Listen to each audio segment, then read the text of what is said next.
Today, I will show you an action thriller film from 2012. Titled Man on a Ledge. Spoilers ahead. Watch out and take care. Nick Cassidy is an ex-cop and an escaped convict. We see him as he checks into the Roosevelt Hotel. Under the name Joe Walker. The hotel valet leads him into his requested room. He has a nice meal. And, after, he cleans every trace of himself from the room, apart from a single note. Nick opens the window and steps out on the ledge of the hotel, where he will spend a few of the most important hours in his life. To find out why he's doing that, we have to go back a month earlier. At the time, Nick was in prison and got his final appeal denied by the court. He will have to serve out the entirety of his 25-year sentence. His ex-partner Mike Ackerman comes to visit him in prison to tell him that his father is dying. He promises to get him a day outside so he can see him.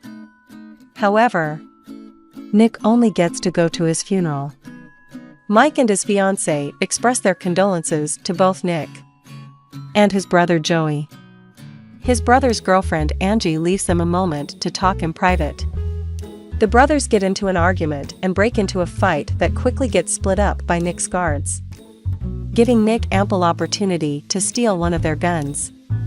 Once armed, he makes Joey unlock his cuffs, impairs the prison guard's vehicle, and escapes in his brother's car.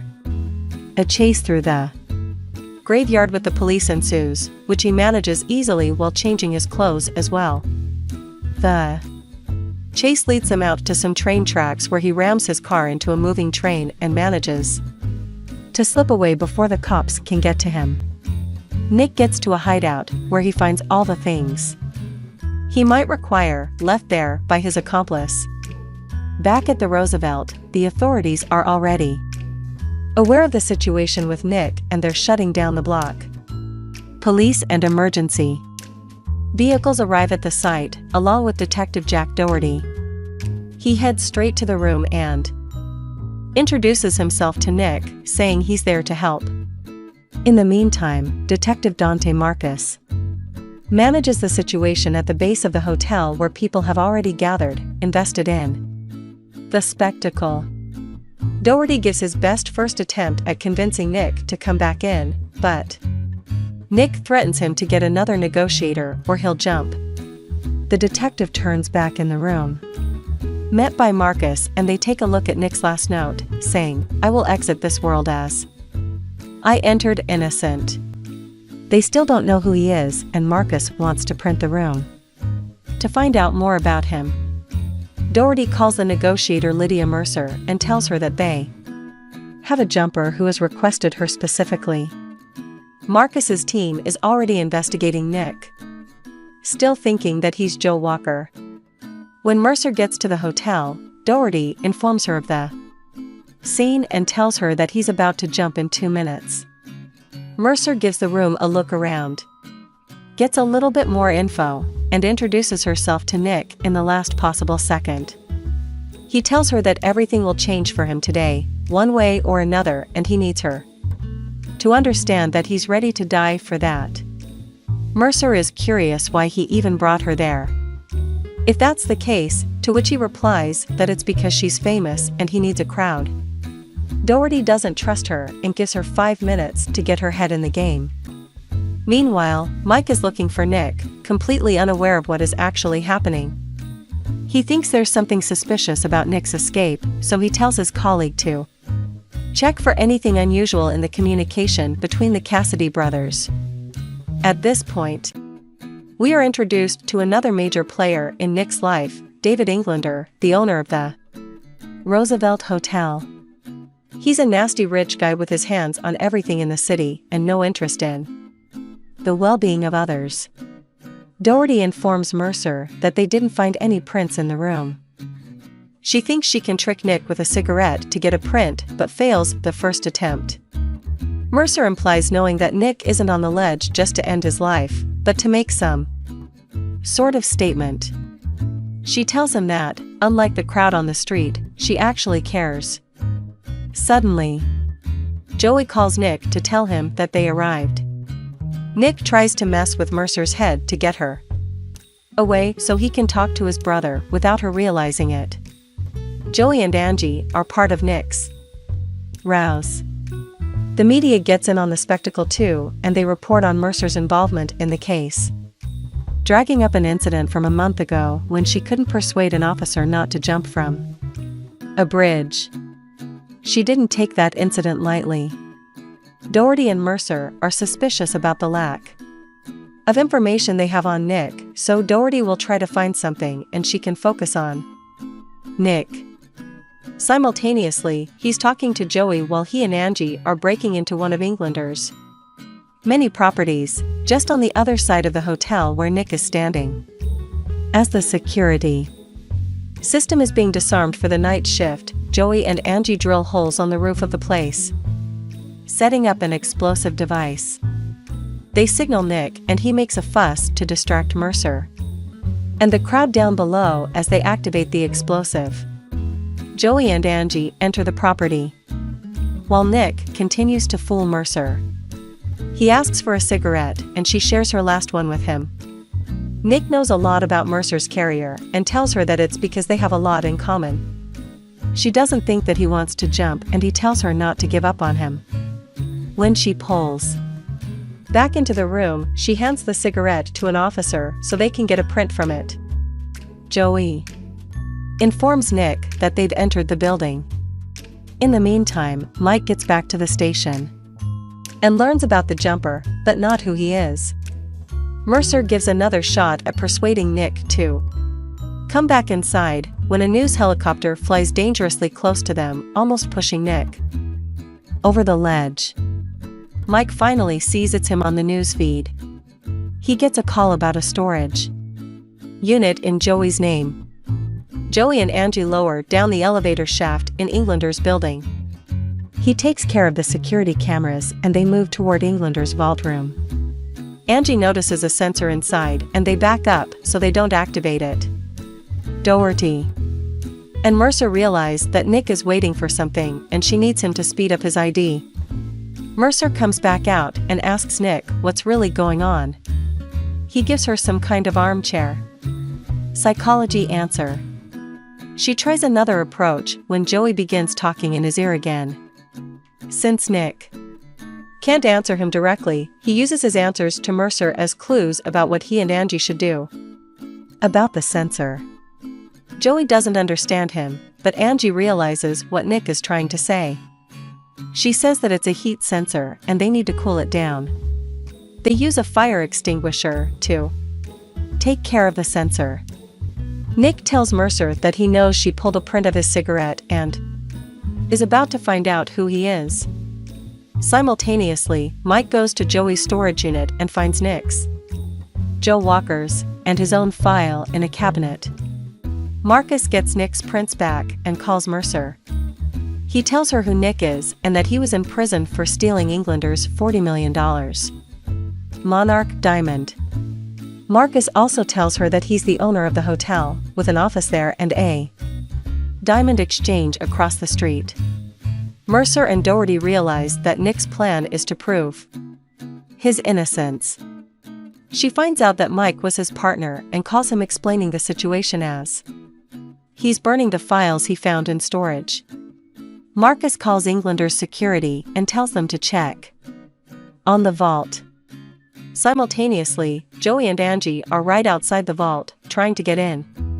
Mercer confronts Nick and asks him what the whole point of his stunt is. Nick tells her to send a team to the Diamonds Exchange, sending Joey into a panic because they aren't finished there yet. He insists that he's innocent and needs Mercer's help because Englander had set him up for stealing the diamond. She doesn't believe him. Then, Nick says that this is his retrial and instigates the crowd below to agree with him. Simultaneously, Englander's security is being escorted by the police toward the other building. Nick tells Joey about it and he asks him to buy them some time to hide. Suddenly, Nick begins throwing money off the ledge and the crowd flocks the street, blocking the way for the police and the security to get to the entrance of the exchange. Angie sets up a camera to get the passcode when the security guy enters it, while Joey finds them a hiding spot. The security and the police officers get inside the building and come up, just as Angie and Joey get inside the hiding spot. Simultaneously, Marcus talks to Englander about Nick. Englander is pissed about the situation and thinks that it's not a coincidence that Nick chose the same day as his major press conference about a new building property to perform his stunt. Marcus says that he shouldn't worry, but gets threatened that his life would be ruined if he doesn't fix the situation. Back at the exchange, the security guard takes the police inside the vault room, entering the code. He explains all the security measures to the officers, which are enough to convince them that no one can break in. Then he informs Marcus about it. Marcus goes to the hotel room and gives Mercer 15 minutes to get Nick off the ledge or is sending in the tactical team. Meanwhile, Mike is speeding toward the hotel. Joey and Angie get out of hiding and go back to the vault room. Mercer tells Nick that Tactical will come after him if he doesn't get down, so he tells her about what happened when the diamond was stolen. Apparently, the diamond was stolen by Englander's men, who jumped Nick when he was transporting it. Englander was getting closer to being bankrupt, but instead of selling the diamond and admitting to that, he got insurance for it. Mercer wants to believe him, but hesitates when Nick tells her that Englander's thugs were probably cops. She goes to investigate his story when Mike arrives at the hotel. He checks in with Marcus before he goes up. A police officer brings in some documents they found in Nick's cell, and Mike offers to take them to the room. Mercer voices her suspicions about Nick's guilt to Doherty, but he's pretty sure that he did it. She asks Marcus about it too, and tells him that Nick was cooperating with internal affairs about another case involving a cop called Joe Walker. She thinks that it's connected to Nick's case, but Marcus denies it. When Mercer tells him that Nick won't jump, he orders the tactical team to get into position. Meanwhile, the crowd and the media all have different opinions about Nick's presumed guilt. Mike takes a look at the documents from Nick's cell and removes a few of them before he gets into the room and delivers the rest to Doherty. Mercer questions him about Englander, but he says that he had nothing to do with him. She's suspicious of Mike too, and isn't letting him get near Nick even though he insists that they're friends. At the same time, Angie crawls through a vent to get into the vault room. When she gets inside, the first thing she needs to do is disarm the security system, and she needs Nick's help for that. Mercer calls him back into the room again, but Nick asks her to buy him some more time. Doherty finds bomb schematics in the documents. Simultaneously, Nick tells Angie how she can short-circuit the main processor to shut down the sensors. She has a moment of doubt on which wire to cut, but gets the right one eventually. Angie uses the wire to fry the processor and turns off the sensors.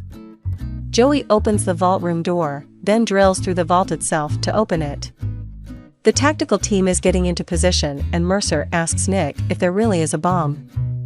Doherty tells her that she needs to clear the window. She argues with him and Marcus about what they should do, but since none of them want to listen to her, she steps on the ledge next to Nick.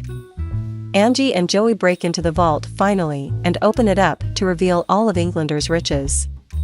They have their sights on only one thing though, the Monarch diamond. While they search through the vault, Mercer and Nick stand side by side on the ledge. Unfortunately, they don't find the diamond. And when they call Nick to inform him, Mercer sees him talking to Joey. Nick tells her what his plan was. Since the diamond isn't in the vault, Joey has to switch to plan B. They activate the alarms to distract the police and the security. Englander goes to take a look at the vault and tells his guard to keep the police out while he checks on the real safe where he keeps the Monarch. He's relieved to find it there, and decides to take it with him. Mercer comes back into the room and asks to talk to IA. Mike returns and pulls Doherty out of the room, locking him out so he can speak to Nick alone. He calls him back in, saying he can help. Nick tells Mike that they're talking to IA, which makes Mike nervous, and he reaches out to grab him. At the same time, Marcus orders Tactical to get Nick and 2 agents drop down. Nick manages to escape them and jumps from one ledge to another until he gets back inside the hotel. The crowd gets unruly when they see what's going on. Marcus and Tactical manage the search for Nick as he runs through the hotel. Meanwhile, Englander gets back to his office and finds Joey and Angie waiting for him there. Joey frisks him and finds the diamond. They make him cuff himself to the safe in his office and leave with the diamond. When they get to reception, they give the valet a bag telling him to hold it. The man takes the diamond out and puts it away. Englander gets to a phone and tells Marcus that Joey has the diamond. Then Marcus tells Tactical that Nick has a bomb trigger and they have to take him down. Mercer is searching for Mike and Nick through the hotel when she gets a call back from IA. The agent tells her that they have circumstantial evidence on Mike and Marcus. Nick is being chased down by the Tactical team. He runs into the valet, who hands him his jacket with the diamond, then shows the officers in the other direction. They still catch up to Nick, who steps out on the ledge again and climbs up the hotel. Meanwhile, Marcus finds Joey and Angie and he tortures them for information about the diamond. Nick gets to the roof at the same time as Mercer and Tactical. He gets on his knees when Marcus arrives and arrests Mercer for obstruction. Marcus orders the Tactical team to back down so he can remain alone with Nick. When they leave, Englander gets Joey up on the roof and threatens Nick that he'll kill Joey if he doesn't give him the diamond. Nick returns the diamond, but Englander still tells Marcus to kill them. Mercer gets out of her restraints and immediately heads back to the roof. Marcus tells Nick to jump off the roof or he'll throw his brother off. Suddenly, Mike shows up and shoots him down, but he gets shot too. He apologizes to Nick for setting him up as Marcus is ready to kill them both. Mercer arrives in time and kills him. Joey calls over to Nick that Englander is getting away. With nothing left to lose, Nick jumps off the roof and fortunately lands on the air mattress the police set up earlier. He runs after Englander and confronts him in front of the crowd. Nick runs over to him and knocks him down so he can get the diamond. Once it's in his hand, he shows it to the crowd, who cheer in his favor. Later, Mercer picks Nick up from prison and they go to a bar where everyone is happy to see him. His father, who is alive and helping him the entire time, is the happiest. In the final moments, Joey asks Angie to marry her with a ring he stole from Englander.